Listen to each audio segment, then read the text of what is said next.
আমার মা গো, কি গো আব্বা গো, ভালো রে ধরো ধরছি।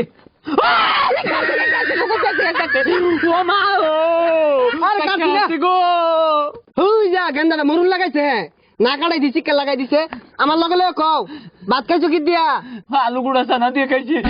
তো নানির বাড়ি কোন নকা যাইতে কতান লাগে? মেলা জমি লাগে। ও মা গো, কাটতে আসছে মা গো। কান্দে না হয়ে গেছে পড়াই সামলাটা আছে। এই আলু মাতে ভুস লাগলো নাই?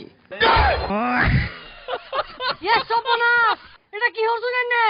আরে কিছু হইতো না, বইটার ছাইলো আইন জোড়া লাগাই দিতাছি। আল্লাহ সালাদ দিলে রক্ষা করো। ও আব্বা সালাদ দি, জলে জলে ফুদে ফুদে কাটতে আসছে মা গো, দাইরে কাটতে আসছে মা গো। ভালো রে ছাইটাই মাইরে বাইন্দা দেন। হ্যাঁ গেন্দা শিকার পারো না, পরে বেশি কাটতে যাবো গা, বাইন্দা দিতাছি আর একটু আছে। যাও যাও হয়ে গেছে, যাও আর কান্দে না, যাও যাও। আসছে মা গো, আলি বালির কালি দিয়া, ভাঙ্গা চুলার কালি দিয়া পেশ মারছে আব্বা গো।